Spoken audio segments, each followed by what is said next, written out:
నూతన దినాన్ని అనగా 2024 సంవత్సరం ఆగస్టు నెల 4వ తారీఖులో ప్రభు మనకు ప్రవేశాన్ని ఇచ్చి అరుణోదయమున ఆయన ముఖ దర్శనం చేసుకునే దానికి గొప్ప ధన్యత ఇచ్చినందుకు ప్రభుకు స్తోత్రములు. ఈ యొక్క మార్నింగ్ కాన్ఫరెన్స్ 4242 రోజుకు చేరువచ్చిన పరిశుద్ధులందరికీ ప్రభు నామమున వందనాలు తెలియజేస్తున్నాను. ఇది ప్రభు దినం కాబట్టి ఇప్పుడే చెప్పారు సహోదరులు, క్లుప్తంగా చేసిన మరి ప్రభు దినం కాబట్టి ఈ దినం స్తుతులతో ఈ యొక్క కూడికను ప్రారంభించుకుందాం. ఆరాధన తలంపుల్ని మొట్టమొదటిగా ప్రేరేపించబడిన వారు, ఇప్పుడే రెగ్యులర్ కాకుండా కొత్త వారు ఎవరైనా కూడా రెగ్యులర్గా చేసేవాళ్ళు కాకుండా ప్రేరేపించబడిన వారు స్తుతులు చెల్లించాలని మనవి చేస్తున్నాను.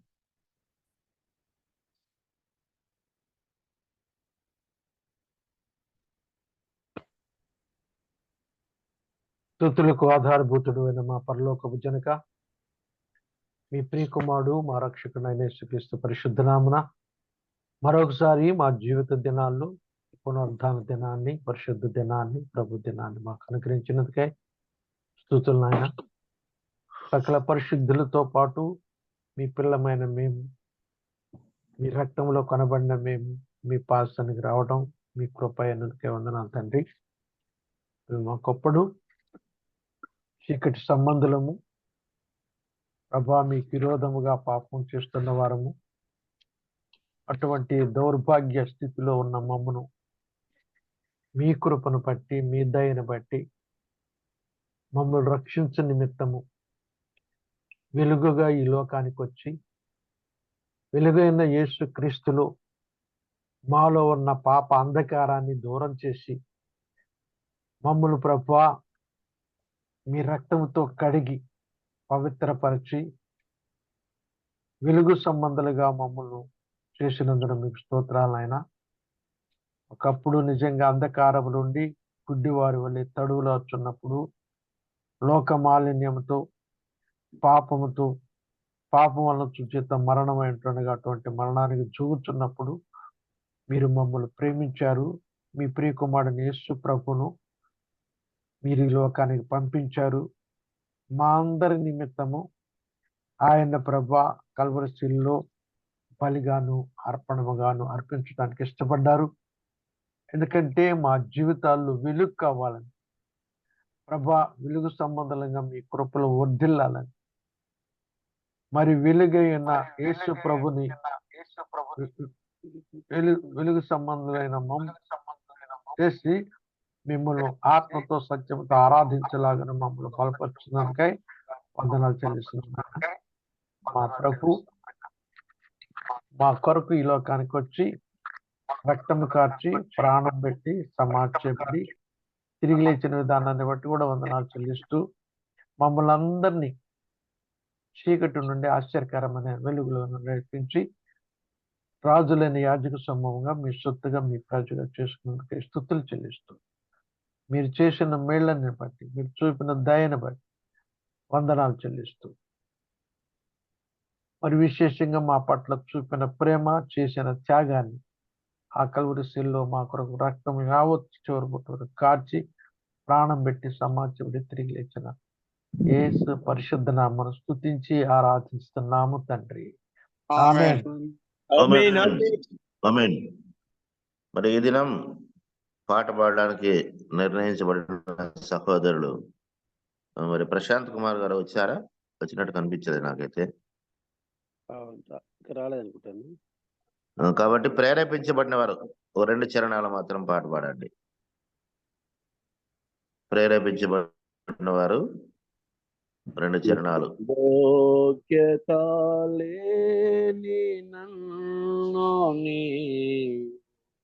ప్రేమించినావు దేవా, ఏ అర్హత లేని నన్ను నీవు రక్షించినావు ప్రభువా, ఏ యోగ్యత లేని నన్ను నీవు ప్రేమించినావు దేవా, ఏ అర్హత లేని నన్ను నీవు రక్షించినావు ప్రభువా, నీకేమి చెల్లింతును, నీ రుణమెలా తీర్తును, నీకేమి చెల్లింతును, నీ రుణమెలా తీర్తును, ఏ యోగ్యత లేని నన్ను నీవు ప్రేమించినావు దేవా, ఏ అర్హత లేని నన్ను నీవు రక్షించినావు ప్రభువా, కలుషితమైన పాపాత్ముడను నిష్కలంకునిగా నన్ను మార్చుటకు, కలుషితమైన పాపాత్ముడను నిష్కలంకునిగా నన్ను మార్చుటకు, పావన దేహంలో గాయాలు పొంది, పావన దేహంలో గాయాలు పొంది, రక్తమంత చిందించినావా, రక్తమంత చిందించినావా, నీకేమి చెల్లింతును, నీ రుణమెలా తీర్తును, నీకేమి చెల్లింతును, నీ రుణమెలా తీర్తును, ఏ యోగ్యత లేని నన్ను నీవు ప్రేమించినావు దేవా, ఏ అర్హత లేని నన్ను నీవు రక్షించినావు ప్రభువా, పాపము వలన మృతి నుండినా అపరాధినైనా నన్ను లేపుటకు, పాపము వలన మృతి నుండినా అపరాధినైనా నన్ను లేపుటకు, నా స్థానమందు నా శిక్ష భరించి, నా స్థానమందు నా శిక్ష భరించి, మరణించి తిరిగి లేచినావా, మరణించి తిరిగి లేచినావా, నీకేమి చెల్లింతును, నీ రుణమెలా తీర్తును, నీకేమి చెల్లింతును, నీ రుణమెలా తీర్తును, ఏ యోగ్యత లేని నన్ను నీవు ప్రేమించినావు దేవా, ఏ అర్హత లేని నన్ను నీవు రక్షించినావు ప్రభువా, ఏ యోగ్యత లేని నన్ను నీవు ప్రేమించినావు దేవా, ఏ అర్హత లేని నన్ను నీవు రక్షించినావు ప్రభువా. అయ్యా అందరికి వందనాలు. మరి వందనాలు. ఈ దినం ప్రభు దినం కాబట్టి మరి దేవుని ఆరాధించడానికి మనం అంతా వచ్చాం కాబట్టి మన మధ్యన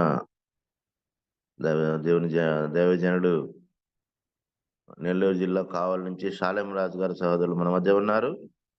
కాబట్టి ఆ దాసుడు మరి ఆరాధన తలంపులు 10 లేదా 15 నిమిషాలు అందిస్తారు. మనమందరం మ్యూట్ లో ఉండి శ్రద్ధగా విందాం. ఆరాధన తలంపుల తర్వాత ప్రేరేపించబడిన వారు క్లుప్తంగా ఒకరు పాట ద్వారా ఒక ఆరాధన పల్లవి చరణం ఒకరు, మరి ఒకరు మాట ద్వారా క్లుప్తంగా స్తుతులు చెల్లిస్తే దేవుని గణపరిచినట్టు ఉంటుంది. ఆరాధన తలంపులు అయిన వెంటనే ప్రేరేపించబడిన ఒకరు పాట ఒకరు మాట ద్వారా స్తుతులు చెల్లించాలని మనవి. సమయాన్ని సహోదరులు షాలెం రాజు గారికి సమయాన్ని అప్పచెప్తున్నా.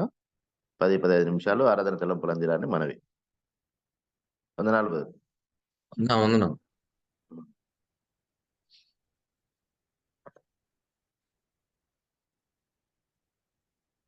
మన ఆరాధనకు సహాయకరంగా దేవుని పరిశుద్ధ గ్రంథంలో నుండి ఆదికాండము 8వ అధ్యాయం 20-21 వచనములను చదువుకుందాం. ఆదికాండము 8వ అధ్యాయం 20-21 వచనములను చదువుకుందాం. అప్పుడు నోవహు యెహోవాకు బలిపీఠము కట్టి పవిత్ర పశువులన్నిటిలోనూ పవిత్ర పక్షులన్నిటిలోనూ కొన్ని తీసుకుని ఆ పీఠము మీద దహన బలి అర్పించెను. అప్పుడు యెహోవా ఇంపైన సువాసనను ఆఘ్రాణించి, ఇక మీదట నరులను బట్టి భూమిని మరలా శపించను. ఎందుకనగా నరుల హృదయాలోచన వారి బాల్యము నుండి చెడ్డది. నేనిప్పుడు చేసిన ప్రకారముగా ఇకను సమస్త జీవులను సంహరింపను. దేవుడు ఈ కొద్ది మాటలను మన కొరకు దీవించును గాక. ప్రభునందు ప్రియమైన సహోదర సహోదరులారా, చదవబడిన ఈ వాక్య భాగాన్ని మనం గమనించినప్పుడు భూమి బలాత్కారంతో నిండి ఉండగా దేవుడు భూమిని ప్రక్షాళన చేయాలి అనుకున్నారు. కారణం ఏంటి అనేది 6వ అధ్యాయంలో మనం చూస్తాం. దేవుని కుమారులు నరుల కుమార్తెలను చూచి మనసుకు వచ్చిన వారిని వివాహము చేసుకున్నారు. దీని విషయమై దేవుడు హృదయములో నేను నరులను ఎందుకు చేశాను అని చెప్పి సంతాపం పొందారు, పశ్చాత్తాపం పొందారు. యోనా గ్రంథంలో కూడా మనం చదివినప్పుడు 3వ అధ్యాయంలో నినివే ప్రజలకు కీడు ఎందుకు రప్పించాలి అనుకున్నాను అని చెప్పి ఆయన మనసు మార్చుకునే సమయంలో సంతాపం పొందినట్లుగా మనం చూస్తున్నాం. సౌలును రాజుగా నేను ఎందుకు చేశానా అని చెప్పి దేవుడు సంతాపం పొందినట్లుగా మనం చూస్తున్నాం. ఆదికాండం 6వ అధ్యాయంలో కూడా భూమి మీద నేను నరులను ఎందుకు చేశానా అని ఆయన హృదయములో సంతాపం పొందారు. ఈ క్రమములో దేవుని యొక్క దృష్టి నీతిమంతుల మీదను ఆయన యొక్క పిల్లల మీదను ఉంటుంది కాబట్టి తనను నమ్మకముగా వెంబడించేటటువంటి వారు నీతిమంతులు నశించిపోవటం ఆయనకి ఇష్టం లేదు కాబట్టి చెప్పి ఒక ఓడను సిద్ధం చేయమని ఆయన చెప్పినటువంటి క్రమంలో నోవహు దేవుని యొక్క ఆజ్ఞ చొప్పున ఓడను సిద్ధపరుస్తాడు. ఆ ఓడ కొలతలు దేవుడు చెప్పినట్లుగానే ఆయన నిర్మిస్తాడు. ఆయన చెప్పినటువంటి యావత్తు కూడా నోవహు చక్కగా నెరవేరుస్తాడు. ఈ క్రమములో జలప్రళయము భూమి మీదకి వస్తుంది. 40 రోజుల పాటు కురిసినటువంటి ఆ భయంకరమైన కుండపోత వర్షము యొక్క ప్రభావము భూమి మీద 150 రోజుల వరకు నీళ్లు ప్రచండముగా ప్రవహించే విధంగా చేస్తుంది. ఈ క్రమంలోనే జలప్రళయం వచ్చినప్పుడు నోవహు యొక్క వయసు 600 సంవత్సరాలు 2 నెలల 17 రోజులు. ఆదికాండం 7వ అధ్యాయము 11వ వచనంలో ఈ విషయాన్ని మనం చూస్తాం. జలప్రళయము ముగిసి ఓడలో నుంచి బయటికి వచ్చే నాటికి నోవహు యొక్క వయస్సు 601 సంవత్సరం 2 నెలల 27 రోజులు, అంటే సంవత్సరం మీద 10 రోజులు అన్నమాట. దాదాపుగా 375 రోజుల పాటు నోవహు అతని కుటుంబము ఓడలో దేవుని చేత దాచబడ్డారు, భద్రం చేయబడ్డారు. ఓడలో నుంచి బయటికి రాగానే నోవహు చేసిన మొట్టమొదటి పని ఏంటో తెలుసా? దేవునికి బలిపీఠమును కట్టి దేవునికి కృతజ్ఞతాస్తుతులను చెల్లించాడు. దేవునికి బలిని అర్పించాడు. అనగా దేవునిని ఆరాధించాడు. క్రైస్తవులముగా, విశ్వాసులముగా, ప్రభువుని ఎరిగిన వారంగా దేవుడు మన జీవితములో చేసిన రక్షణ కార్యమును బట్టి మనము ప్రభువుని ఆరాధించాలి. ఒకప్పుడు మనకి యోగ్యత లేదు. మనము అర్హులము కాదు. ఆ ప్రభువుని మనము దేవా అని పిలవటానికి సహితము మనకు అర్హత లేదు. దేవుడు మనకిచ్చిన ఈ రక్షణను బట్టి మనము ప్రభువుని హృదయపూర్వకముగా ఆరాధించబద్దులమై ఉంటూ ఉన్నాం. అయితే నోవహు యొక్క ఆరాధనలో ఉన్న ప్రత్యేకతలేంటో మనం చూద్దాం. నోవహు అర్పించిన బలికి కొన్ని ప్రత్యేకతలున్నాయి. అవేంటంటే 8వ అధ్యాయం 20వ వచనం. అప్పుడు నోవహు యెహోవాకు బలిపీఠము కట్టి పవిత్ర పశువులన్నిటిలోనూ, పవిత్ర పక్షులన్నిటిలోనూ కొన్ని తీసుకొని ఆ పీఠము మీద దహన బలి అర్పించెను. నోవహు యొక్క బలిలో పరిశుద్ధత, పవిత్రత ఉంది. ప్రభువుని ఆరాధించటానికి మనము ఆయన ఆలయమునకు ఈ ప్రభువు దినాన వెళ్తాం. ప్రభువుని ఆరాధించటానికి మనల్ని మనం సిద్ధపరుచుకుంటూ ఉన్నాం. అయితే మనము ప్రభువుని ఆరాధించటానికి అవసరమైనటువంటి పరిశుద్ధత, పవిత్రత ఒకప్పుడు మనకు లేదు. నేడు మనము పరిశుద్ధమైనటువంటి జనముగా మార్చబడ్డాము, చేయబడ్డాము. దీనికి కారణం మన రక్షకుడైన యేసుక్రీస్తు వారు కలువరి శిలువలో మరణించుట ద్వారా. అయితే ఈ పరిశుద్ధత మనకు ఎక్కడి నుండి వచ్చింది? ఎలా వచ్చింది? మనము జ్ఞాపకం చేసుకున్నప్పుడు యేసు రక్తము ద్వారా మన యొక్క ప్రతి పాపము కడగబడి మనం పవిత్రులముగా, నీతిమంతులంగా మార్చబడ్డాం.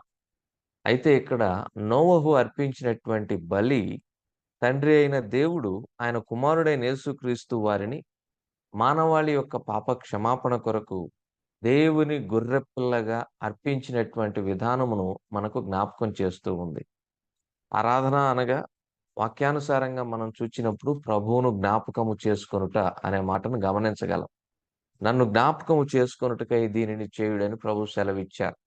ఆయన యొక్క శరీరమునకు గుర్తుగా ఉన్నటువంటి రొట్టెను, ఆయన రక్తమునకు గుర్తుగా ఉన్నటువంటి రసమును ప్రభువును జ్ఞాపకము చేసుకొనుచు మనం పుచ్చుకుంటాం. ఆయనను హృదయపూర్వకంగా ఆరాధిస్తాం కదా! ఈ క్రమంలో తండ్రి అయిన దేవుడు కుమారుడైన యేసుక్రీస్తు వారిని మనందరి యొక్క పాప క్షమాపణ కొరకు ఏ విధంగా బలిగా అర్పించాడో, ఆ బలికి ఏ విధమైన ప్రత్యేకతలు ఉన్నాయో, నోవహు అర్పించినటువంటి బలికి కూడా ప్రత్యేకతలు ఉన్నాయి. కుమారుడైన యేసుక్రీస్తు ప్రభువారు, మన రక్షకుడైన యేసుక్రీస్తు ప్రభువారు దేవుని గొర్రెపిల్లగా వధించబడ్డారు. అయితే మానవుడు కోల్పోయినటువంటి ఆ మహిమను మానవునికి తిరిగి ఇవ్వటానికి యేసుక్రీస్తు ప్రభువారు కలువరి శిలువలో మరణించారు. మానవుడు ఎన్ని బలులు అర్పించినా కూడా తనను తాను పరిశుద్ధపరుచుకోలేకపోతూ ఉన్నాడు. చూడండి, అపోస్తలుడైన పౌలు హెబ్రీయులకు రాసినటువంటి పత్రిక 10వ అధ్యాయం 3వ వచనం నుండి కొన్ని మాటలను చదువుకుందాం. అయితే ఆ బలులు అర్పించుట చేత ఏటేటా పాపములు జ్ఞాపకమునకు వచ్చుచున్నవి. ఎలయనగా ఎడ్ల యొక్కయు మేకల యొక్కయు రక్తము పాపములను తీసివేయుట అసాధ్యము. ఎవడునూ ఏ విధము చేతనైనను తన సహోదరుణ్ణి విమోచింపలేడు. వాని ప్రాణ విమోచన క్రయధనము బహు గొప్పది. అది ఎన్నటికీ తీరక అట్లుండవలసినదే. 49వ కీర్తనలో ఈ మాటలను మనం చూస్తాం. మానవుడు ఎన్ని బలులు అర్పించినా తన యొక్క పాపములను తీసివేసుకోలేకపోతూ ఉన్నాడు. మానవుల యొక్క పాపము పరిహరించబడాలంటే అర్పించబడే బలి పరిశుద్ధమైనదై ఉండాలి. ఇలాంటి పరిశుద్ధత, పవిత్రత మానవుల యొక్క జీవితములలో లేవు కనుక తండ్రి అయిన దేవుడు ఆయన ప్రియకుమారుడైన యేసుక్రీస్తు వారిని మనందరి యొక్క పాపముల నిమిత్తమై ఈ లోకానికి పంపించాడు. ఎందుకు? హెబ్రీ పత్రిక 9:22లో చూస్తాము. మరియు ధర్మశాస్త్రము సమస్త వస్తువులను రక్తము చేత శుద్ధి చేయబడుననియు, రక్తము చిందింపకుండా పాప క్షమాపణ కలుగుదనియు సామాన్యముగా చెప్పవచ్చును. రక్తము చిందించబడాలి. ఆ రక్తం ఎవరిదై ఉండాలి? దేవుని ఆజ్ఞను అతిక్రమించి పాపము చేసి దేవుడు అనుగ్రహించిన మహిమను కోల్పోయినటువంటి మానవునిదై ఉండాలా? కానే కాదు. మానవుని యొక్క రక్తములో పవిత్రత లేదు. లేదంటే ఈ సృష్టిలో భాగముగా దేవుడు నిర్మించినటువంటి మూగజీవాల యొక్క రక్తమును బలిగా అర్పించాలా? చిందించాలా? అది కూడా ప్రయోజనకరమైనటువంటి విషయం కాదు. అలాగైతే పస్కా సమయంలో యెరూషలేములో దాదాపు 5,00,000 పైచిలుకు గొర్రెలను వధిస్తారు. ప్రభునందు ప్రియమైన వారలారా, రక్తము ఏరులై ప్రవహిస్తూ ఉంటుంది ఆ కిద్రోను వాగులో. మరి ఆ మూగజీవాల రక్తం మానవుల యొక్క పాపములను తీసివేయలేకపోతూ ఉందని వాక్యం సెలవిస్తూ ఉంది. మానవుల యొక్క పాపమును తీసివేసే రక్తము పరిశుద్ధమైనదిగా ఉండాలి, పవిత్రమైనదిగా ఉండాలి. ఎవరి యొక్క రక్తం అది? హెబ్రీ పత్రిక 7:26లోనే చూస్తాం. మన ప్రభు పవిత్రుడు, నిర్దోషి, నిష్కల్మషుడు, పాపులలో చేరక ప్రత్యేకముగా ఉన్నవాడు. ఆయన రక్తమును చిందించుట ద్వారా, ఆయన తన్ను తాను బలిగాను, అర్పణగాను చేసుకొనుట ద్వారా నేడు మనము పరిశుద్ధపరచబడి ఉన్నాము. ఆయనను హృదయపూర్వకముగా ఆరాధించుటకు మనము అర్హత సాధించాము అనంటే అది కేవలము ప్రభువైన యేసుక్రీస్తు వారి యొక్క ప్రాణము కలువరి శిలువలో బలిగా అర్పించబడుట ద్వారానే. చూడండి సహాయకరంగా ఒక మాట. అపోస్తుడైనటువంటి పౌలు రోమీయులకు రాసినటువంటి పత్రిక. అపోస్తుడైన పౌలు రోమీయులకు రాసిన పత్రిక 4వ అధ్యాయం 25వ వచనం. ఆయన మన అపరాధముల నిమిత్తం అప్పగింపబడి మనము నీతిమంతులుగా తీర్చబడుటకై లేపబడెను. మనము నేడు నీతిమంతులముగా తీర్చబడ్డామంటే అది ప్రభువైన యేసుక్రీస్తు వారు మన నిమిత్తమై తన్ను తాను బలిగాను, అర్పణముగాను అప్పగించుకొనుట ద్వారా. ఇందును బట్టి మనము ప్రభుని ఆరాధించాలి. రెండో విషయాన్ని చూద్దాం. ఆదికాండం 8వ అధ్యాయం 21వ వచనం. అప్పుడు యెహోవా ఇంపైన సువాసన నాఘ్రాణించి అనే మాటను చూస్తున్నాం. రెండవదిగా నోవహు అర్పించినటువంటి బలిలో ఏముందంటే దేవునికి ఇంపైనటువంటి సువాసన ఉంది. దేవునికి ప్రీతికరమైన యాగముగా ఆ యొక్క బలి ఉందన్నమాట. ఎందుకని దేవునికి దహన బలి అంటే చాలా ఇష్టం? దహన బలికున్న ప్రత్యేకత ఏంటంటే 5 రకాల బలులు మనము పాత నిబంధన గ్రంథంలోని లేవియా కాండంలో చూస్తాం. ఒకటి దహన బలి, రెండవది సమాధాన బలి, మూడవది అపరాధ పరిహారార్థ బలి, నాలుగవది పాప పరిహారార్థ బలి, ఆ తర్వాత 5వది కృతజ్ఞతా బలి. ఈ 5 రకాల బలులను మనం చూచినప్పుడు 4 బలులలో బలి పశువు యొక్క దేహము సంపూర్ణముగా అర్పించబడదు. వాటి ఆంత్రములు గావచ్చు, వాటి మాంసం గావచ్చు ప్రత్యేకించబడి గవిని వెలుపట పారవేయబడే భాగం కొంత ఉంటది వాటి యొక్క దేహంలో. కానీ ఈ దహన బలిలో ఏం జరుగుతదంటే బలి పశువును సంపూర్ణముగా తీసుకొని వచ్చి బలిపీఠం మీద ఉంచి దహన బలిని అర్పిస్తారు. ఏ భాగం కూడా వేరు చేయబడదు. బలి పశువును పశువుగా తీసుకొని వచ్చి బలిపీఠం మీద బలిగా అర్పిస్తారు. అది దేవునికి ఇంపైనటువంటి సువాసన. ఏ ఒక్క అవయవ భాగం కూడా ఆ దహన బలి నుండి విభజించబడదు, ప్రత్యేకించబడదు. సంపూర్ణమైనటువంటి బలి ఈ యొక్క దహన బలి. అది దేవునికి ఇంపైనటువంటి సువాసన. అది దహన బలి గావించబడేటటువంటి ఆ పశువు ప్రత్యక్ష గుడారం యొక్క ద్వారమునొద్దకు తీసుకొని రావాలి. మన ప్రభువైన యేసుక్రీస్తు వారు కూడా మనందరి యొక్క పాప పరిహారము నిమిత్తము గవిని వెలుపట శ్రమ పొందాడు. హెబ్రీ పత్రిక 13వ అధ్యాయంలో ఆ మాటను మనం చూడగలం. ఆయన మనందరి యొక్క పాపముల కొరకు చూడండి గవిని వెలుపట శ్రమ పొందినట్లుగా మనం చూస్తూ ఉన్నాం. ఆయనే మనందరి నిమిత్తమై తండ్రి అయిన దేవుడు అర్పించినటువంటి దహన బలి. హెబ్రీ పత్రిక 13వ అధ్యాయం 11వ వచనం. వేటి రక్తము పాప పరిహారార్థముగా పరిశుద్ధ స్థలములోనికి ప్రధాన యాజకుని చేత తేబడునో ఆ జంతువుల కళేబరములు శిబిరమునకు వెలుపట దహింపబడును. కావున యేసు కూడా తన స్వరక్తము చేత ప్రజలను పరిశుద్ధపరచుటకై గవిని వెలుపట శ్రమ పొందెను. ఆయన గవిని వెలుపట శ్రమ పొందాడు. గవిని వెలుపట ఏముంటాయండి? చనిపోయినటువంటి శవాలు ఉంటాయి. గవిని వెలుపట ఎవరుంటారు? కుష్ఠరోగులు ఉంటారు, తృణీకరించబడిన వారు ఉంటారు, వెలివేయబడిన వారు ఉంటారు, అపవిత్రులు ఉంటారు. వీరందరూ ఎవరికి గుర్తుగా ఉన్నారంటే, అన్యులము, ఒకప్పుడు పరదేశులము, నిబంధన లేని వారము, పరజనులము, ఇశ్రాయేలీలతో సహపౌరులము కానటువంటి మనకు గుర్తుగా ఉన్నారు. మనలను విమోచించుటకై, రక్షించుటకై మన ప్రభువైన యేసుక్రీస్తు వారు గవిని వెలుపట కలువరి శిలువలో మరణించినట్లుగా మనం చూస్తూ ఉన్నాం. ఆయన నలగగొట్టబడటం యెహోవాకు ఇష్టమాయెను. యెషయా గ్రంథం 53:10లో చూస్తాం ఆ మాట. అది ఆయనకి ఇష్టమైనటువంటి బలి. అది ఆయనకి ఇంపైనటువంటి బలి.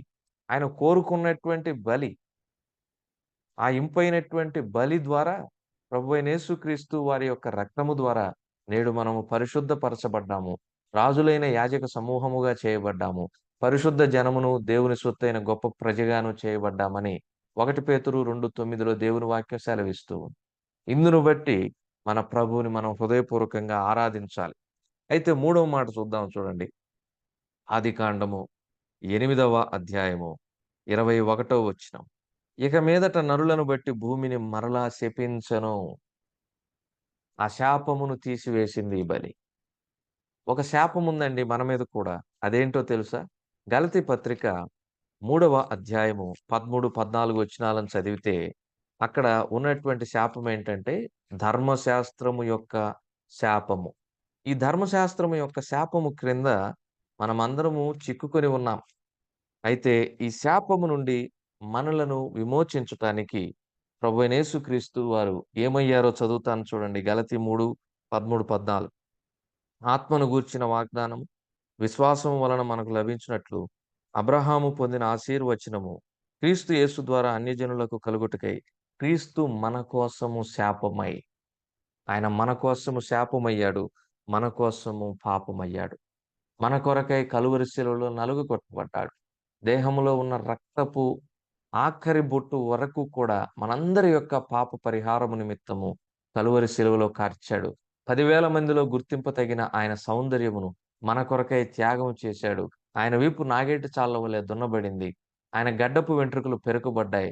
ఆయనను పాపులు, దుర్మార్గులైనటువంటి మానవులు పిడిగుద్దులు జలిపించి విపరీతముగా కొట్టారు, గాయపరిచారు. మన ప్రభువైన యేసుక్రీస్తు వారు ఎర్రటెండలో మిట్ట మధ్యాహ్నపు వేళ ఆకాశమునకును భూమికిని మధ్యన వేలాడదీయబడ్డాడు కలువరి శిలువలో. అందరి కన్నులకు వేడుకగా ఆయన ప్రదర్శించబడ్డారు. ఆయనను చూచిన వారు దూషించారు, తోలనాడారు, అవమానపరిచారు. కలువరి శిలువలో ప్రభువైన యేసుక్రీస్తు వారు భయంకరమైనటువంటి మరణమును పొంది ఆయనను గురించి రాయబడిన ప్రతి ప్రవచనమును నెరవేర్చి లేఖనముల ప్రకారము 3వ దినాన పునరుత్థానుడై తిరిగి లేచాడు. తద్వారా ఒక గొప్ప నిరీక్షణను, అమూల్యమైనటువంటి రక్షణను మనకు అనుగ్రహించాడు. ఆయన మరలా వచ్చి మనలను కొనిపోతాడు అనేటటువంటి శుభప్రదమైన నిరీక్షణ మనకు అనుగ్రహించాడు. ఈ నిరీక్షణ మనలను సిగ్గుపరచదు. ఇందు నిమిత్తమై మన ప్రభువుని మనం హృదయపూర్వకముగా ఆరాధించాలి. 3 విషయాలను చూచాం. 1, పరిశుద్ధత కలిగిన లేక పవిత్రత కలిగినటువంటి నోవహు యొక్క బలి. ఆ తర్వాత రెండవది, నోవహు యొక్క బలి దేవునికి ఇంపైన సువాసనగా ఉంది. ఆ తర్వాత మూడవది, నోవహు యొక్క బలి ద్వారా దేవుని యొక్క శాపము మరలా మానవుని మీదకి రాకుండా జరిగింది. ఈ 3 లక్షణాలు తండ్రి అయిన దేవుడు ఆయన కుమారుడైన యేసుక్రీస్తు వారిని మనకు బలిగా అర్పించినటువంటి ఆ యొక్క అమూల్యమైనటువంటి విషయములను జ్ఞాపకం చేస్తూ ఉన్నాయి. ఇందు నిమిత్తమై మన ప్రభువుని మనం హృదయపూర్వకముగా ఆరాధిద్దాం. దేవుడి తలంపులను మన ఆరాధన కొరకు దీవించునుగాక. యోగ్యుడవో యోగ్యుడవో యేసు ప్రభు నీవే యోగ్యుడవు యోగ్యుడవో యోగ్యుడవో యేసు ప్రభు నీవే యోగ్యుడవు మరణము గెలిచిన యోధుడవో మరణము గెలిచిన యోధుడవో నా జీవితమున పూజ్యుడవో నా జీవితమున పూజుడవో యోగ్యుడవో యోగ్యుడవో యేసు ప్రభు నీవే యోగ్యుడవో నన్ను విడిపించిన నా విమోచక విలువను చెల్లించి కడ చేర్చినావా నన్ను విడిపించిన నా విమోచక విలువను చెల్లించి కడ చేర్చినావా శిరమును వాచి కరములు జోడించి శిరమును వాచి కరములు జోడించి స్తోత్రించేద నిన్ను యేసు ప్రభో స్తోత్రించేద నిన్ను యేసు ప్రభో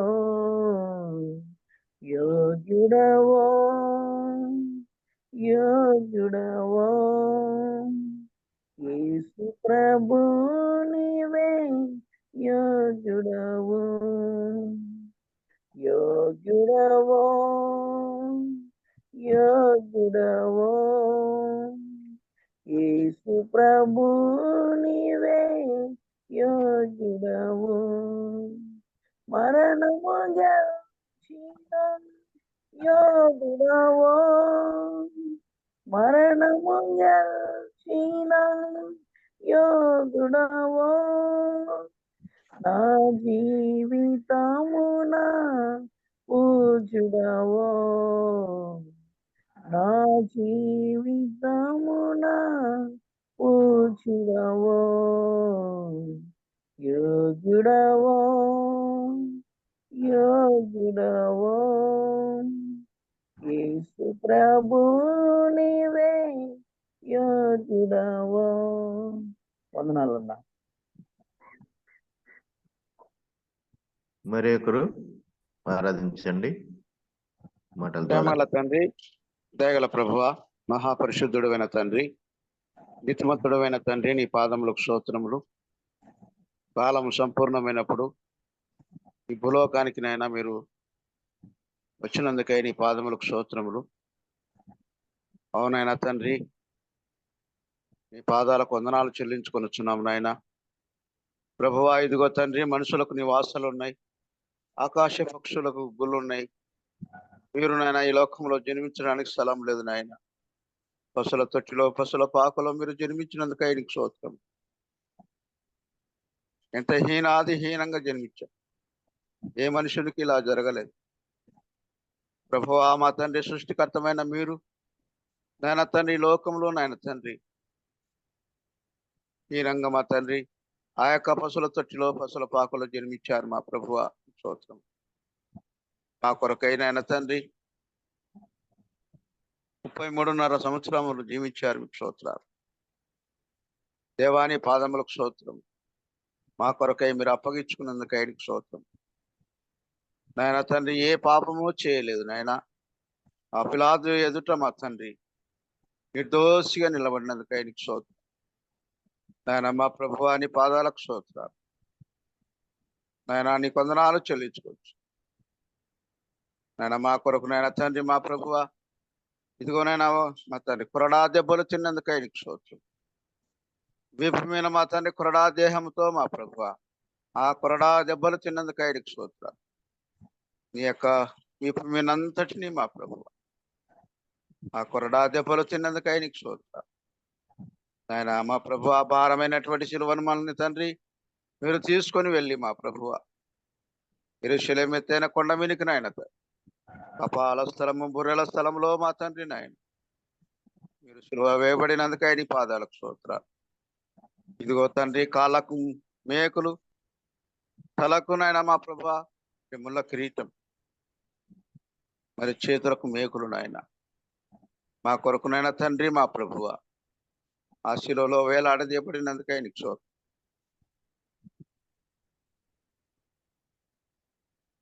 దేవాని పాద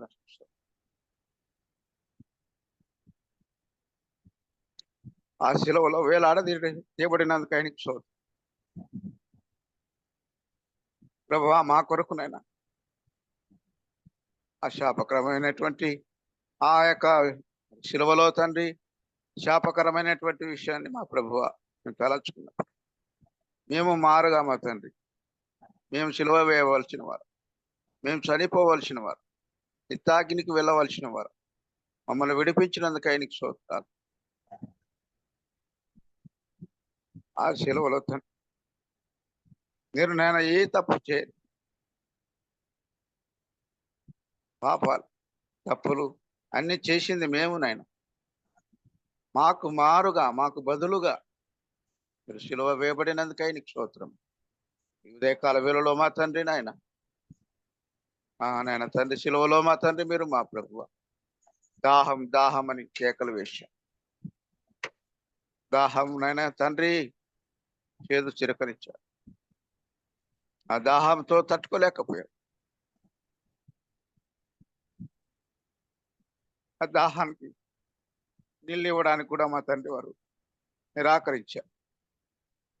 తండ్రి నీకు స్తోత్రాలు నాయన, ఎంత తల్లడిల్లావు అని పాదాలు. శిలువలో మా తండ్రి ఆ యొక్క భయంకరమైనటువంటి ఆ శిలువలో మా తండ్రి ఇలా ఆడదీయబడినందుకు ఆయనకి స్తోత్రం.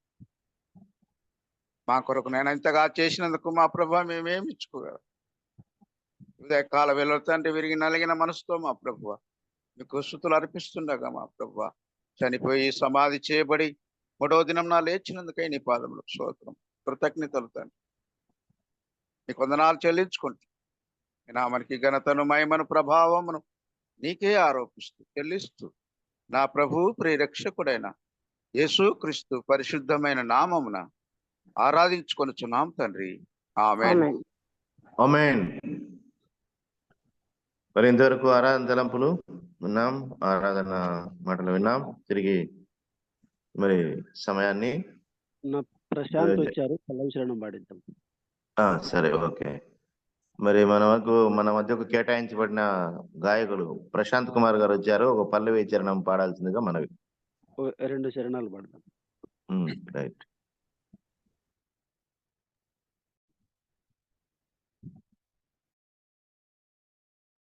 ప్రశాంత్.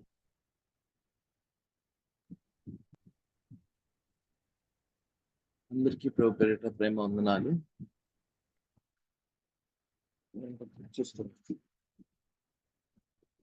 వినపడుతుంది.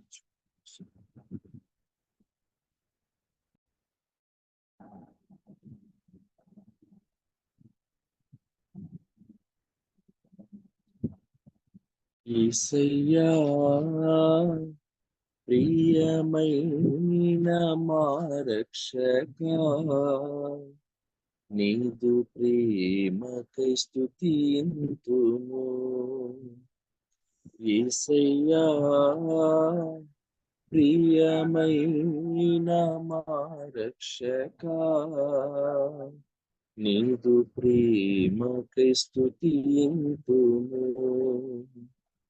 నిన్ను పూజింతుము, నిన్ను సేవింతుము, నిన్ను పూజింతు నిన్ను మనసార స్మరింతుము. యేసయ్యా ప్రియమైన మా రక్షకా, నీదు ప్రేమకై స్తుతింతుము.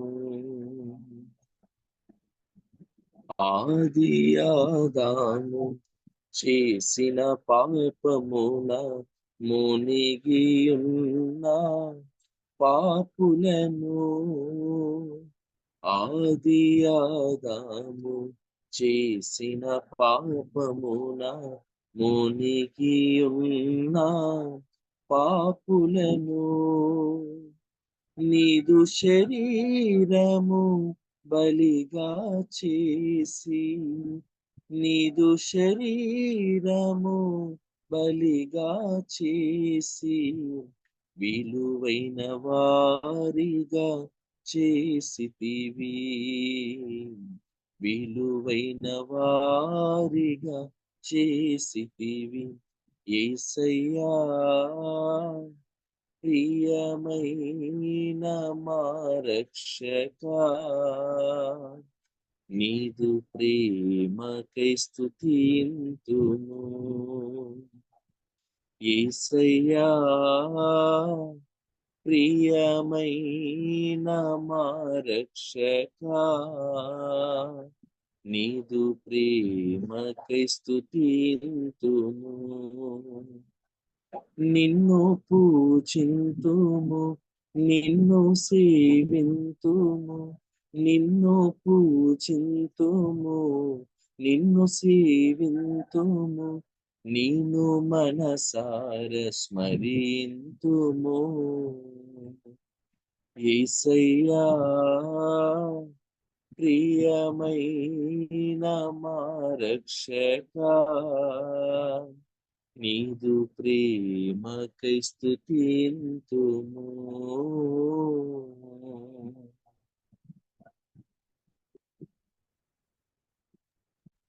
ఓకే.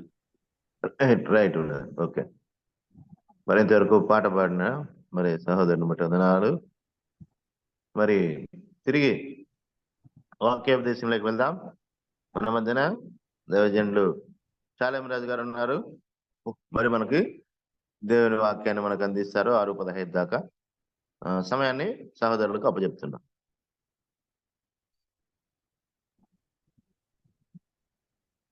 దేవునికి స్తోత్రం. మన రక్షకుడైన యేసుక్రీస్తు వారి అతి పరిశుద్ధమైన నామంలో ఈ జూమ్ మీటింగ్ కు చేరి వచ్చిన దైవ సేవకులకు, పెద్దలకు, విశ్వాసులకు ప్రేమతో ఆహ్వానించినటువంటి బర్నబాస్ అన్న గారికి నా హృదయపూర్వకమైన వందనాలు. మంచి కీర్తన మనం విన్నాం. చక్కగా ప్రభువుని స్తుతించారు బ్రదర్. వారికి నా హృదయపూర్వకమైన వందనాలు. మంచిది. దేవుని యొక్క వాక్యాన్ని మనం ధ్యానం చేద్దాం. దేవుని పరిశుద్ధ గ్రంథంలో నుండి ఆదికాండము 8వ అధ్యాయం మొదటి వచనమును చదువుకుందాం. ఆదికాండము 8వ అధ్యాయం మొదటి వచనమును చదువుతున్నాను, దయచేసి గమనించండి. దేవుడు నోవహును అతనితో కూడా ఓడలోనున్న సమస్త జంతువులను, సమస్త పశువులను జ్ఞాపకము చేసుకొనెను. దేవుడు భూమి మీద వాయువు విసురునట్లు చేయుట వలన నీళ్లు తగ్గిపోయెను. దేవుడు ఈ కొద్ది మాటలను మన కొరకు దీవించును గాక. ప్రభు సహాయం కొరకు చిన్న ప్రార్థన చేసుకుందాం. వాక్యమైన దేవా, మీ గణనామమునకు స్తోత్రములయ్యా. ప్రభు దినమందు గొప్ప ప్రవేశమును మీరు మాకు అనుగ్రహించారు. మా ప్రభువా, మమ్ములను పరిశుద్ధులనుగా చేయుటకై మీ పావన రక్తమును కలువరి శిలువలో ఉలికించారు. అందును జ్ఞాపకము చేసుకొనొచ్చు మేము హృదయపూర్వకంగా మిమ్మల్ని ఆరాధించే భాగ్యమును మాకు ఇచ్చారు. అందరికై స్తోత్రాలు. మా ప్రియ తండ్రి, మేమైతే మీకు ఇష్టమైనటువంటి బలిని అర్పించలేము, కానీ మిమ్మల్ని మీరే తగ్గించుకొని మమ్మను పరిమళ వాసనగా చేయుటకై కలువరి శిలువలో అప్పగించుకున్నారు. తద్వారా మాకు అమూల్యమైనటువంటి విడుదల, విమోచన, దానిని మేము జ్ఞాపకం చేసుకొనొచ్చు మిమ్మల్ని ఆరాధించే భాగ్యమును మాకు ఇచ్చారు. మా ప్రియ ప్రభువా, మా నాయన, మేము శాపగ్రస్తులమై ఉండగా మా నిమిత్తమై మీరు శాపగ్రాహి అయి తండ్రి అయిన దేవుని యొక్క ఉగ్రత నుండి మమ్మను తప్పించుటకు ఆ ఉగ్రత పాత్రను మీరు పుచ్చుకున్నారు. దానిని జ్ఞాపకం చేసుకొనొచ్చు మిమ్మల్ని ఆరాధించే భాగ్యమును మాకిచ్చారు. అందులకై స్తోత్రాలు. మా ప్రభువా, స్వరమెత్తి హృదయపూర్వకముగా మిమ్మల్ని స్తుతించే ధన్యతను మాకు ఇచ్చారు. అందులకై స్తోత్రాలు. ఈ సమయంలో మీ యొక్క వాక్యమును మేము ధ్యానం చేయబోతూ ఉండగా అమూల్యమైనటువంటి మీ యొక్క మాటలను పరలోక ద్వారము నుండి మా ప్రభువా మాకు వినిపింప చేయమని వేడుకుంటూ ఉన్నాం. పరిశుద్ధాత్మని యొక్క నడిపింపు కొరకు, సహాయం కొరకు ఎదురు చూస్తూ ఉన్నాం. అయ్యా, పెద్దలు, అనుభవ జ్ఞానము కలిగినటువంటి సేవకులు, విశ్వాసులు ఈ కూడికలో పాల్గొని ఉన్నారు. వారికి వాక్యం అందించుటకు సరిపడినటువంటి జ్ఞానము లేని వాడను, అందరికంటే అత్యల్పుడను మీ సిలువ చాటును మరుగుపరచండి. శ్రేష్టమైనటువంటి మీ మాటలను వినిపింపచేసే నోటిపూరగా వినియోగించుకొనమని వేడుకుంటూ ఉన్నాం. ఒట్టి మాటలు, వ్యర్థమైన మాటలు, కల్పనా కథలు కలిపి చెరిపే బోధన తేక సత్యవాక్యమును వాక్యముగా వివరించగలిగిన ఆత్మ నడిపింపును అనుగ్రహించమని వేడుకుంటున్నాం. ఖాళీ హృదయములతో వచ్చిన మమ్మును మీ వాక్యంతో తృప్తిపరచి ఈ దినమంతటి కొరకు అవసరమైన శక్తిని అనుగ్రహించమని మా రక్షకుడైన యేసుక్రీస్తు వారి అతి పరిశుద్ధమైన నామములో ఈ మనవులను ప్రార్థించి అడిగి వేడుకొంచున్నాము తండ్రి. ఆమేన్. ఆమేన్. ప్రభునందు ప్రియమైన సహోదర సహోదరులారా, చదవబడిన ఈ వాక్య భాగమును మనం గమనించినప్పుడు నేపథ్యం మనం ఎరిగి ఉన్నాం కదా. నోవహు జలప్రళయము సమయంలో ఓడలో ఉన్నాడు. ఓడలో ఉన్నటువంటి నోవహును మరియు సమస్త పశువులను, జంతువులను దేవుడు జ్ఞాపకము చేసుకొనినట్లుగా ఈ వాక్య భాగంలో మనం చూస్తూ ఉన్నాం. మన దేవుడు మర్చిపోయేవాడు కాదండి. ఆయన తన పిల్లలను, బిడ్డలను జ్ఞాపకము చేసుకునేవాడు. ఆదికాండము 7వ అధ్యాయంలో భయంకరమైనటువంటి జలప్రళయము ఏ విధంగా ఈ భూమి మీదకి వచ్చింది, నోవహు యొక్క కుటుంబము ఏ విధంగా ఆ జలప్రళయం నుండి తప్పించబడింది, ఆ తర్వాత పశువులు, జంతువులు, ఆకాశ పక్షులు జతలు జతలుగా ఏ విధంగా ఓడలో ప్రవేశించాయి, అవి కూడా ఏ విధంగా ఆ జలప్రళయం నుండి తప్పించబడ్డాయి అనే విషయాన్ని చూస్తున్నాం. అయితే 7వ అధ్యాయంలో ఒక ప్రాముఖ్యమైనటువంటి మాట ఉంటుంది. ఆ మాట చదువుతాను చూడండి. 7వ అధ్యాయం 16వ వచనం. ప్రవేశించినవన్నీయు దేవుడు అతనికి ఆజ్ఞాపించిన ప్రకారము సమస్త శరీరులలో మగదియు ఆడదియు ప్రవేశించెను. అప్పుడు యెహోవా ఓడలో అతని మూసివేసెను. ఇది చాలా ప్రాముఖ్యమైన మాట. దేవుడు నోవహును, అతని కుటుంబమును మరియు పశువులను, జంతువులను, ఆకాశ పక్షులను అన్నిటినీ కూడా ఓడ లోపల ఏం చేశాడంటే భద్రపరిచి మూసివేసెను అనే మాటను చూస్తుంది. ఈ 7వ అధ్యాయంలో ప్రవేశించుట, ప్రవేశించుట, ప్రవేశించుట అనే మాట చాలా పర్యాయములు మనకు కనిపిస్తుంది. ప్రభువుని ఎరిగిన విశ్వాసి కూడా పరలోక రాజ్యంలో ప్రవేశించాలి. ఇది దేవుని యొక్క ఉద్దేశం.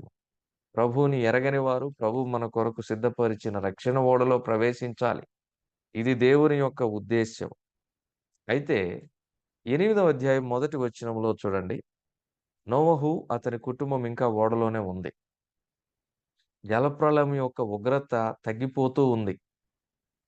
నెమ్మదిగా నీళ్లు ఇంకిపోతూ ఉన్నాయి. దాదాపుగా సంవత్సరం మీద 10 రోజులు వాళ్ళు ఓడలోనే ఉంటూ ఉన్నారు.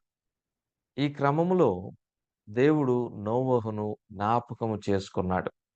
ప్రభునందు ప్రియమైన వారలారా, దేవుడు మానవునిని జ్ఞాపకము చేసుకొనుట, ఈ మాటను ఒకసారి మనం జ్ఞాపకం చేసుకుంటూ క్లుప్తంగా ధ్యానం చేద్దాం.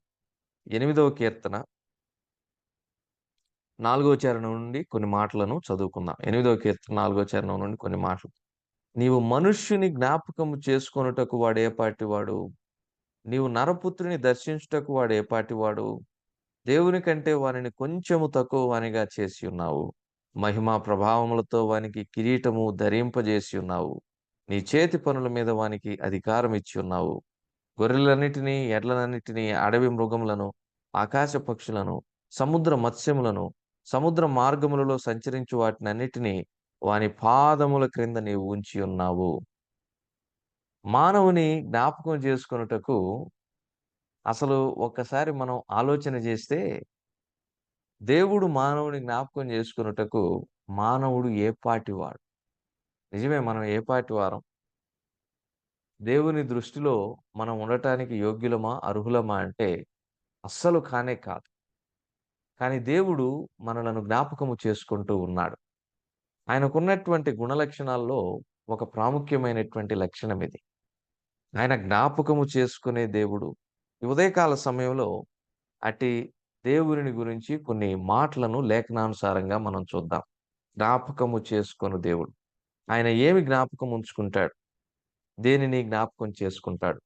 కొన్ని మాటలను లేఖనానుసారంగా చూద్దాం. చూడండి, హెబ్రీ పత్రిక 6వ అధ్యాయము 10వ వచనమును చదువుతున్నాను.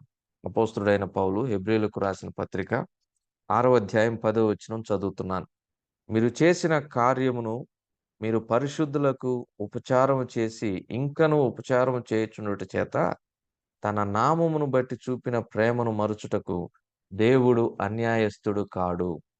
నెంబర్ 1, తన నామమును బట్టి చూపిన ప్రేమను దేవుడు జ్ఞాపకం ఉంచుకుంటారండి. తన నామమును బట్టి చూపిన ప్రేమను ఆయన మర్చిపోవునట్లుగా ఆయన అన్యాయస్థుడు కాడు. ఆయనకు పక్షపాతం లేదు. ఆయనకు ఎవరైనానూ కూడా సమానమే. రోమా 2:11లో దేవునికి పక్షపాతము లేదు అనే మాటను మనం చూస్తాం. మానవులైతే పక్షపాత బుద్ధి కలిగి ఉంటారు. బంధువులకు ఒక న్యాయం, పరాయి వారికి మరొక న్యాయం, తన వారికి ఒక న్యాయం, తన వారు కాని వారికి మరొక న్యాయం చూపించటానికి ఆయన అన్యాయస్థుడైన దేవుడు కాదు. తన నామమును బట్టి చూపినటువంటి ప్రేమను ఆయన జ్ఞాపకం ఉంచుకుంటాడు, మర్చిపోడు. నిజమే కదా. మత్తయి సువార్త 25వ అధ్యాయంలో ఒక చిన్న సందర్భం ఉంటది, జ్ఞాపకం చేసుకుందాం. మత్తయి సువార్త 25:31-46 వచనాలను చదివితే యేసుక్రీస్తు ప్రభు వారి యొక్క న్యాయపీఠం అక్కడ కనిపిస్తూ ఉంది. ఆ న్యాయపీఠం ఎదురుగా గొల్లవాడు గొర్రెలలో నుండి మేకలను ప్రత్యేకించినట్లుగా కుడివైపున కొంతమంది ఉన్నారు, ఎడమ వైపున కొంతమంది ఉన్నారు. కుడివైపున ఉన్నటువంటి వారిని ఉద్దేశించి ప్రభు పలుకుతున్నటువంటి మాట ఏంటో తెలుసా? నేను ఆకలిగొంటిని, మీరు నాకు భోజనం పెట్టితిరి. 35వ వచనం. దప్పిగొంటిని, నాకు దాహమిచ్చితిరి. పరదేశినయుంటిని, నన్ను చేర్చుకొంటిరి. దిగంబరునయుంటిని, నాకు బట్టలిచ్చితిరి. రోగినయుంటిని, నన్ను చూడవచ్చితిరి. చెరసాలలో ఉంటిని, నా యొద్దకు వచ్చితిరి అన్నారు. ఆ కుడివైపున ఉన్నటువంటి జనసమూహము ప్రభు పలికిన ఈ మాటలకు ఏమని స్పందిస్తున్నారంటే, ప్రభువా, అయ్యా, ఇవన్నీ మేమెప్పుడు చేశాము నీకు అనగా ప్రభు ఇస్తున్న సమాధానం చూడండి. 40వ వచనం. మిక్కిలి అల్పులైన ఈనా సహోదరులలో ఒకనికి మీరు చేసితిరి గనుక నాకు చేసితిరని నిశ్చయముగా మీతో చెప్పుచున్నాను అని. ప్రభునందు ప్రియమైన వారలారా, మిక్కిలి అల్పులైన సహోదరులకు దేవుని యొక్క నామమును బట్టి మనం చూపినటువంటి ప్రేమను ఆయన ఎప్పటికీ మరిచిపోడు. దాన్ని ఆయన జ్ఞాపకం ఉంచుకుంటాడు. రేపటి విమర్శ దినాన ఆయన న్యాయపీఠం ఎదుట మనం నిలబడినప్పుడు మనము ఘనత, మెప్పు మరియు బహుమానం పొందుకుంటాం. ఎలాగో చూడండి. కుడివైపున ఉన్నవారికి, ఎడమ వైపున ఉన్నటువంటి వారికి ఒక చిన్న డిఫరెన్స్ ఉంది. అక్కడ 41వ వచనం చదివితే, అప్పుడు ఆయన ఎడమ వైపున ఉండు వారిని చూచి శపింపబడిన వారలారా అన్నాడు. ఎడమ వైపున ఉన్నవాళ్ళు శపించబడిన వాళ్ళైతే కుడివైపున ఉన్నవాళ్ళు ఏమై ఉండాలి? ఆశీర్వదించబడిన వాళ్ళై ఉండాలి.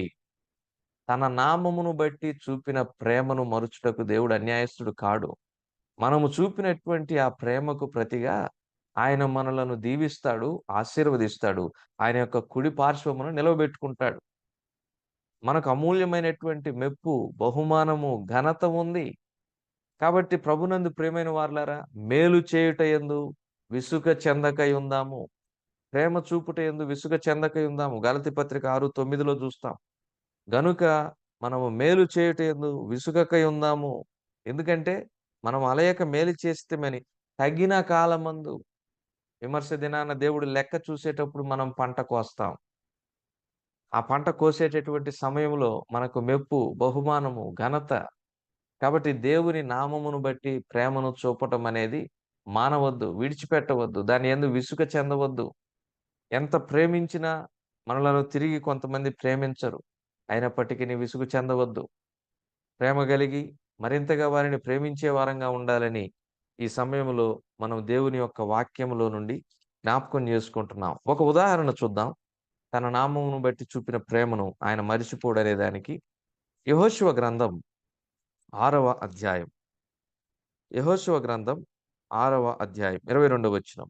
అయితే యెహోషువ ఆ వేశ్య ఇంటికి వెళ్ళి, మీరు ఆమెతో ప్రమాణము చేసినట్లు ఆమెను, ఆమెకు కలిగిన వారినందరినీ అక్కడి నుండి తోడుకొని రండని దేశమును వేగు చూచిన 2 మనుషులతో చెప్పగా, వేగుల వారైన మనుషులు పోయి రాహాబును, ఆమె తండ్రిని, ఆమె తల్లిని, ఆమె సహోదరులను, ఆమెకు కలిగిన వారినందరినీ వెలుపలికి తోడుకొని వచ్చిరి. ఆమె ఇంటి వారిని అందరినీ వారు వెలుపలకు తోడుకొని ఇశ్రాయేలీల పాళెము వెలుపట వారిని నివసింపచేసిరి. యెహోషువ గ్రంథం 2వ అధ్యాయంలో జరిగిన చరిత్ర మనకు తెలుసు. యెరికో పట్టణమును వేగుచూచి రమ్మని యెహోషువ 2 వేగుల వారిని పంపిస్తారు. వారికి రాహాబు అను వేశ్య ఆశ్రయమిస్తుంది. ఆ తర్వాత రాజు యొక్క సేవకులు వారిని వెతుక్కుంటూ వస్తే వారిని ఆమె దాచిపెట్టి వేరొక దారి గుండా వారిని తప్పించుకొనున్నట్లుగా పంపివేస్తుంది. ఈ క్రమంలో రాజు సేవకులు వారిని గురించి అడిగితే వారెవరో నాకు తెలియదు.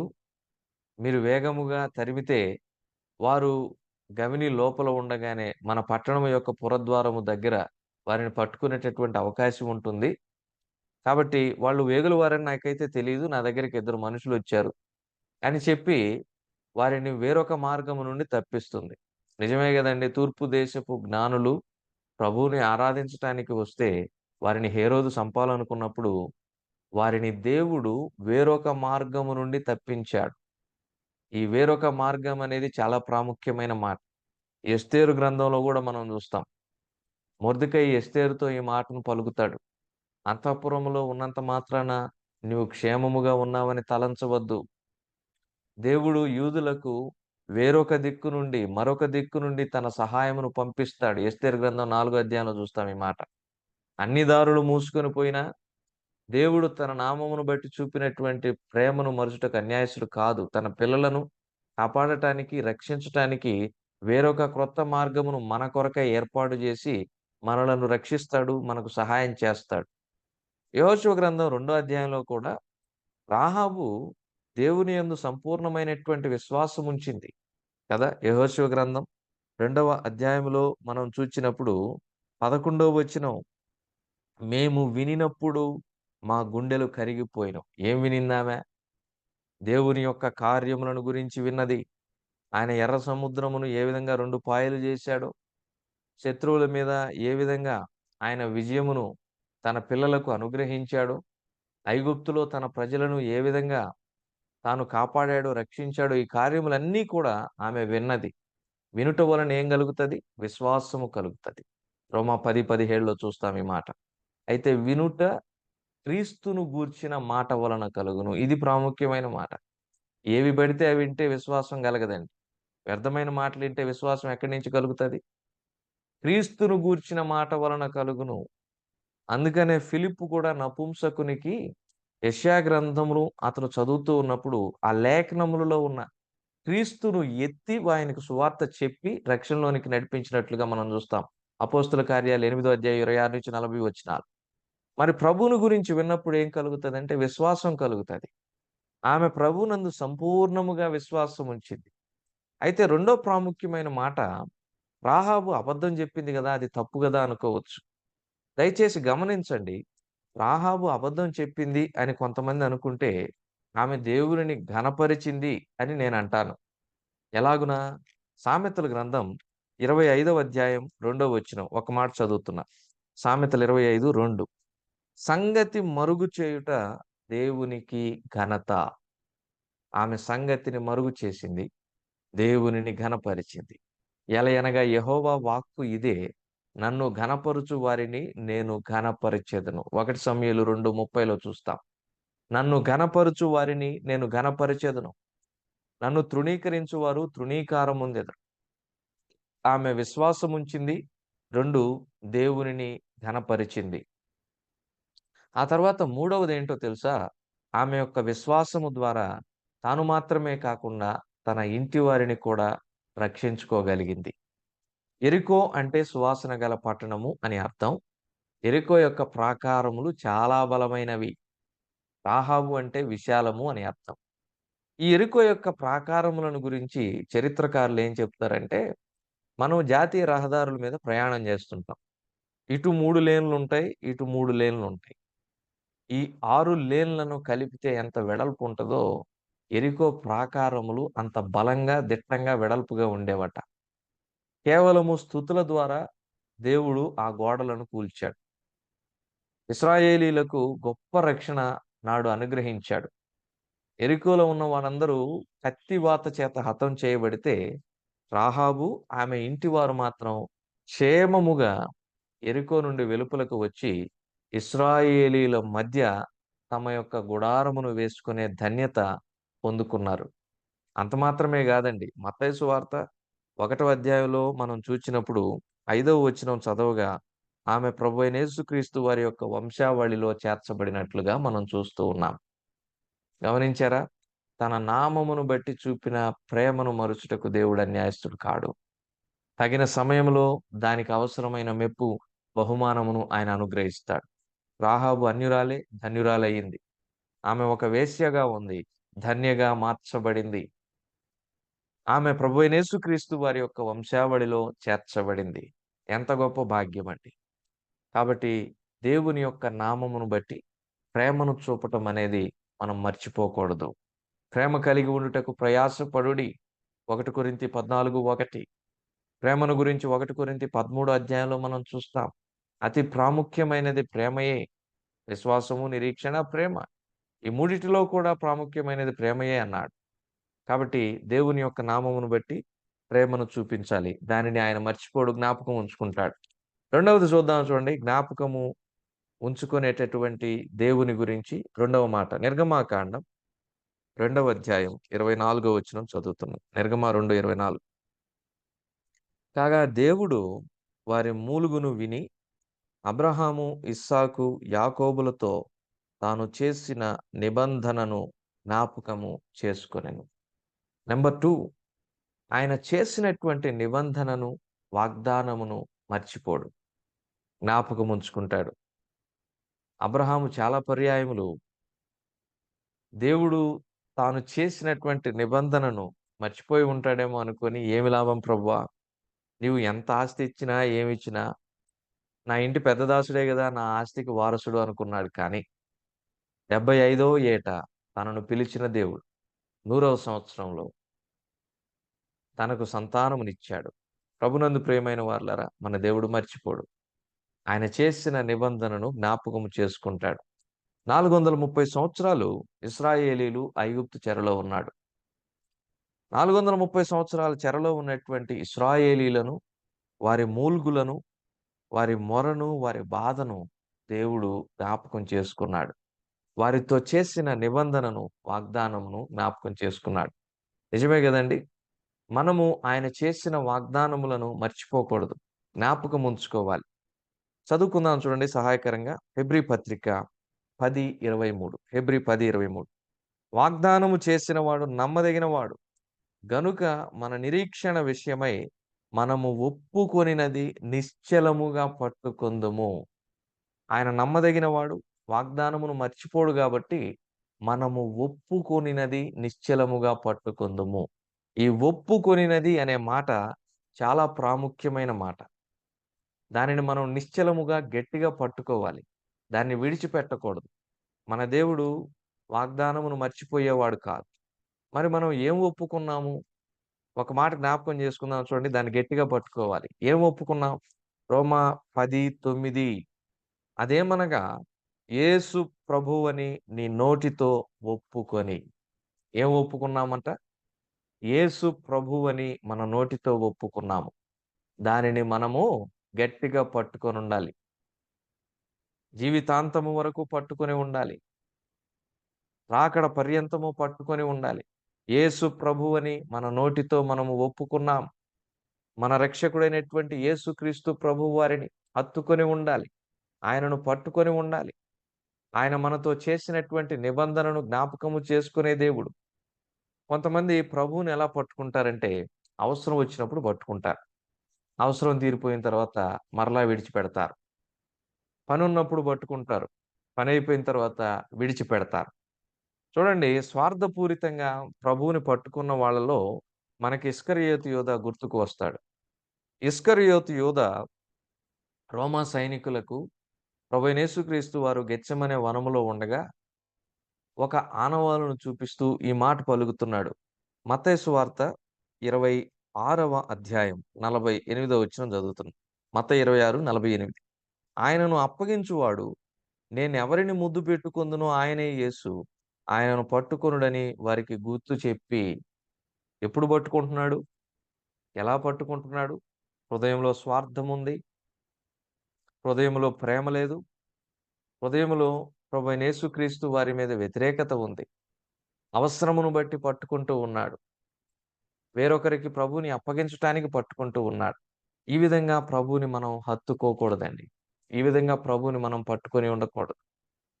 మనము ఒప్పుకొనినది నిశ్చలముగా పట్టుకోవాలి. ఆయన వాగ్దానం చేసిన వాడు. ఆ నిబంధనను ఆయన మర్చిపోడు. మనం ఒప్పుకొనినది నిశ్చలముగా పట్టుకోవాలి. అవసరం ఉన్నప్పుడో, లేదంటే పని ఉన్నప్పుడో, లేదంటే మనకేదైనా కావాలి అనుకున్నప్పుడో కాదు. ప్రతి నిత్యము మనము ప్రభువుని హత్తుకొని ఉండాలి. చూడండి సహాయకరంగా ఒక మాట. 106వ కీర్తన 44, 45 చరణాలను చదువుతున్నాం. 106, 44, 45. అయినను వారి రోదనము తనకు వినబడగా, వారికి కలిగిన శ్రమను ఆయన చూచెను. వారిని తలంచుకొని ఆయన తన నిబంధనను జ్ఞాపకము చేసుకొనెను. ఇశ్రాయేలీయులు ఎన్ని పర్యాయములు దేవునిని విసిగించినా దేవుడు వారిని ఏం చేస్తూ ఉన్నాడు? జ్ఞాపకము చేసుకుంటూ ఉన్నాడు. 45వ చరణంలో చూడండి. ఆయన తన నిబంధనను జ్ఞాపకము చేసుకొని. నీళ్లు లేవు, విసిగించారు. ఆహారం లేదు, విసిగించారు. శత్రువులు ఎదురుపడుతూ ఉన్నారు, విసిగిస్తూ ఉన్నారు. ఎర్ర సముద్రము ముందుగా ఉంది, విసిగించారు. సణుక్కుంటూ ఉన్నారు, గొణుక్కుంటూ ఉన్నారు. కానీ దేవుడు వారిని మరవలేదు, వారిని జ్ఞాపకం చేసుకుంటూ ఉన్నాడు. సంసోను కూడా దాగోను గుడిలో ఆ 2 స్తంభముల మధ్య కన్నులు ఊడబెరకనటువంటి పరిస్థితుల్లో దేవునికి మొరపెట్టుగా దేవుడు అతనిని జ్ఞాపకం చేసుకొనెను అని చూస్తాం న్యాయాధిపతుల గ్రంథంలో. కాబట్టి ఎలాంటి వారైనా దేవునికి మొరపెట్టగా దేవుడు వారిని జ్ఞాపకం చేసుకుంటాడు. ఇది 2వ మాట. 3వ మాట చూద్దాం చూడండి. సమూయేలు మొదటి గ్రంథం 15వ అధ్యాయం 2వ వచనం. 1 సమూయేలు 15:2 చదువుతున్నా. 1 సమూయేలు 15:2. సైన్యములకు అధిపతియగు యెహోవా సెలవిచ్చినదేమనగా, అమాలేకీయులు ఇశ్రాయేలీయులకు చేసినది నాకు జ్ఞాపకమే. అమాలేకీయులు ఇశ్రాయేలీయులకు చేసినది నాకు జ్ఞాపకమే అంటున్నాడు ప్రభు. 3వదిగా మనం చూచినప్పుడు తన బిడ్డలకు అపకారము కలిగించిన వారిని ఆయన జ్ఞాపకం ఉంచుకుంటాడు. ఆయన మర్చిపోడు.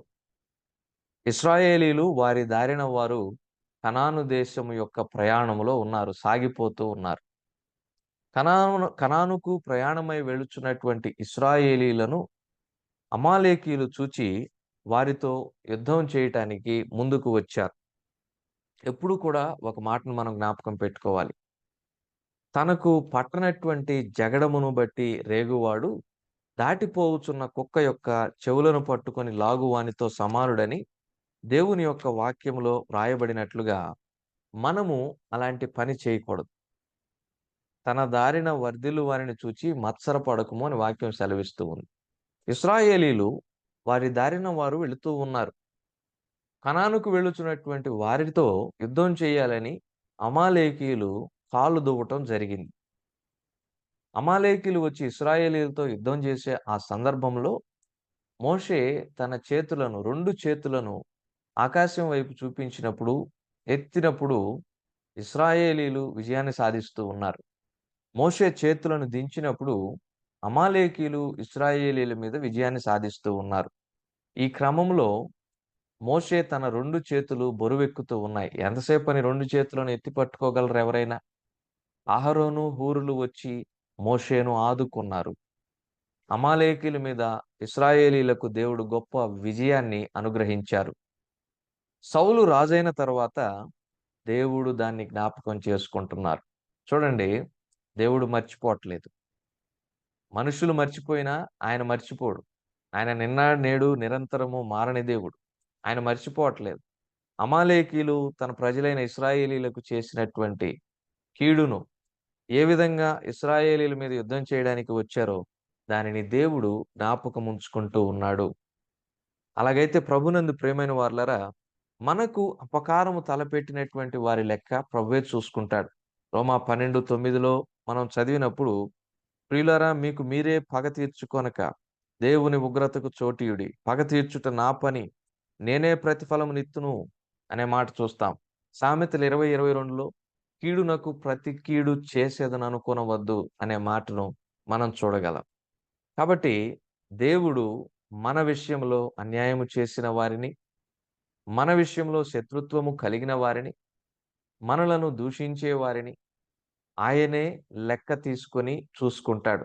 కాబట్టి వారి విషయమై మనము తొందరపడాల్సినటువంటి అవసరము లేదు. దేవుడు మనకు అపకారము కలిగించిన వారిని జ్ఞాపకం ఉంచుకుంటాడని చూస్తున్నాం. ఆ తర్వాత 4వ మాట చూసుకుందాం చూడండి. సమయము అయిపోతూ ఉంది. కీర్తనల గ్రంథంలో నుండి ఒక ప్రాముఖ్యమైనటువంటి మాటను ఈ సమయంలో మనం జ్ఞాపకం చేసుకుందాం. 9వ కీర్తన 12వ చరణం. ఆయన రక్తాపరాధమును గూర్చి విచారణ చేయనప్పుడు బాధపరచబడు వారిని జ్ఞాపకము చేసుకొనును. వారి మొరను ఆయన మరువడు. ఆయన రక్తాపరాధమును గూర్చి విచారణ చేయనప్పుడు బాధపరచుబడవారిని జ్ఞాపకం చేసుకొని. ఎవరిని జ్ఞాపకం చేసుకున్నాడండి? కయీను నీ తమ్ముడైనటువంటి హేబెలు ఎక్కడా? అతని యొక్క రక్తము భూమిలో నుండి నాకు మొర్రపెట్టుచూ ఉన్నది అని పలికాడు ప్రభు. ఆదికాండం 4వ అధ్యాయం. ఆయన మర్చిపోడు. ఆయన జ్ఞాపకం ఉంచుకుంటాడు. ఆయన రక్తాపరాధమును గురించి ఆయన ఎప్పుడైతే విచారణ చేస్తాడో బాధపరచబడు వారి యొక్క మొరను ఆయన జ్ఞాపకం ఉంచుకుంటాడు. ఆయన మర్చిపోడు. కాబట్టి ప్రభునందు ప్రియమైన సహోదరుడా, సహోదరి, నేడు నీవు ఏ బాధ చేత, ఏ విచారము చేత కృంగి ఉన్నావో దానిని ప్రభువు చూస్తూ ఉన్నాడు. దయచేసి గమనించు. అందుకనే 1 పేతురు 4:16లో ప్రభు అంటాడు, ఎవడైనను క్రైస్తవుడైనందుకు బాధను అనుభవించిన ఎడల, సువార్తకు వెళ్ళినప్పుడు వ్యతిరేకత వలన బాధ కలుగుతూ ఉందా? నమ్మకముగా పరిచర్య చేస్తున్నా ఆ పరిచర్యకు పొందవలసినటువంటి ప్రేమకు ప్రతిగా అసూయను, ద్వేషమును పొందుకుంటూ ఉన్నారా? నిష్కారణంగా ఎవరైనా సహోదరుల చేత దూషించబడుచూ ఉన్నారా? నిందలను భరిస్తూ ఉన్నారా? అలాగైతే మనం ధన్యులమని దేవుని యొక్క వాక్యం సెలవిస్తూ ఉంది. అందును బట్టి మనం ప్రభువుని మహిమపరచాలి. మనం అనుభవించే బాధను ఆయన జ్ఞాపకం ఉంచుకుంటాడు. అయితే ప్రభునందు ప్రియమైన వారలారా, ఈ 4 విషయాలను చూచాం కదా. మరి చివరి మాటను చూచినప్పుడు మనకు ఆశ్చర్యం కలుగుతుంది. అదేంటో తెలుసా? యెషయా గ్రంథం 43:25. నేనే నా చిత్తానుసారముగా నా అతిక్రమములను తుడిచివేయుచున్నాను. నేను నీ పాపములను జ్ఞాపకము చేసుకొనను. ఆయన పాపములను ఏం చేయట్లేదంట? జ్ఞాపకము చేసుకోవట్లేదంట. ఏవి అవసరమో వాటిని జ్ఞాపకం ఉంచుకుంటూ ఉన్నాడు.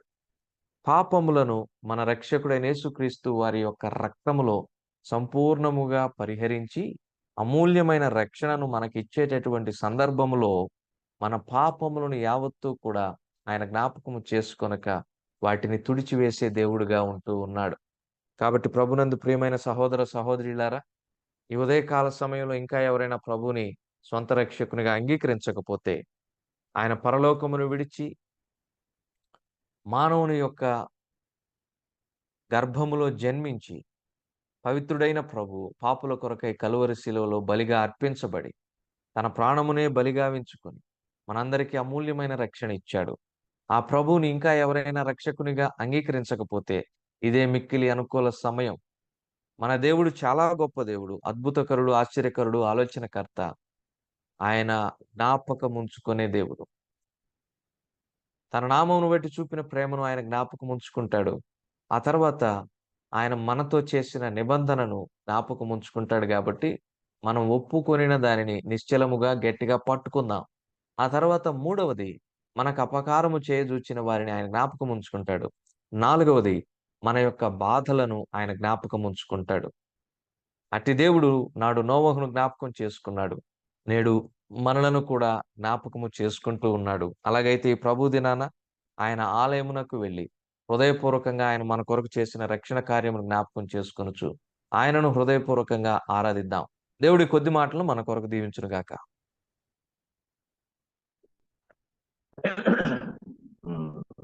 చక్కటి ప్రభు దినముల ఆరాధన తలంపులు, ఆ తర్వాత వాక్య పరిచయం చేసినట్టుది దేవుని దాసులు శాలేం రాజు గారికి మన మార్నింగ్ కాన్ఫరెన్స్ ప్రభు నామమున వందనాలు బ్రదర్, వందనాలు.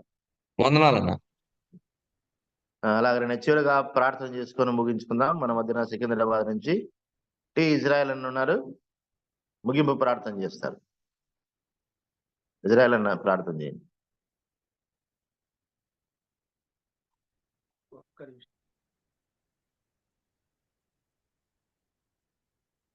ఓకే. ఇజ్రాయల్ అన్న ప్రార్థన చేయండి అన్న.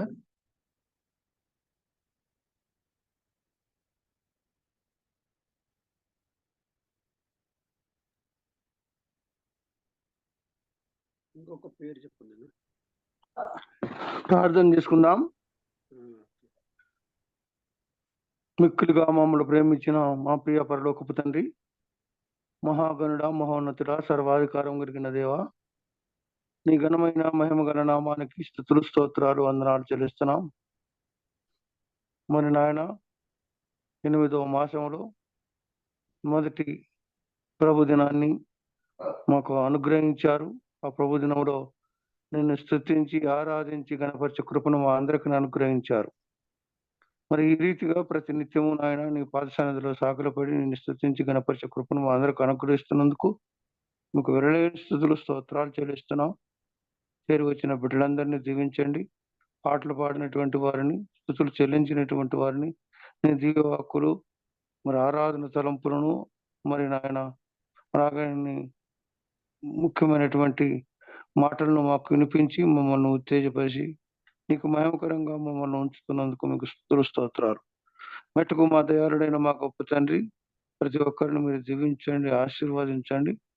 ప్రతి ఒక్కరు అక్కరుల అవసరతలు తీర్చండి. ఈ రీతిగా మరి ప్రభు దినంలో కూడా మా స్థానిక సంఘాలలో మరి ఈ దినం చేరి మా విరిగి నలిగిన హృదయాలతో, ఆత్మతో, సత్యముతో నేను ఆరాధించి గణపరిచే కృపను మా అందరికీ అనుగ్రహించి నడిపించమని, మరి మా దయాళుడైన మా గొప్ప తండ్రి ముందున్న సమయాన్ని మీరు మాకు నుండి నడిపించి మీ కృపను మమ్మల్ని అందరినీ భద్రపరిచి మీ సహాయంతో నడిపించమని, మా ప్రాణప్రియుడు, మా రక్షకుడు, మా విమోచకుడు, మీ ప్రియకుమారుడైన యేసు క్రీస్తు వారి యొక్క దివ్యమైన ఘనమైన నామమున స్తుతులు, స్తోత్రాలు చెల్లించి ప్రార్థించి బతిమాలుకొని వేడుకొనిచున్నాము మా ప్రియ పరలోకపు తండ్రి. ఆమేన్. ఆమేన్. ప్రార్థించిన ఇజ్రాయల్ వందనాలు. ఈ వందనాలు. యొక్క ప్రభు దినంలో ఈ యొక్క కార్యక్రమం నడిపించడానికి సహకరించిన ప్రియులు, ప్రారంభ స్తుతులు చెల్లించిన వారికి, పాటలు పాడిన వారికి, ఆరాధించిన వారికి, వాక్యం అందించిన వారికి, చివరి ప్రార్థన చేసిన వారికి, చేరువచ్చిన ప్రియులందరికీ పేరు పేరున ప్రభునామన వందనాలు తెలియజేస్తున్నాను.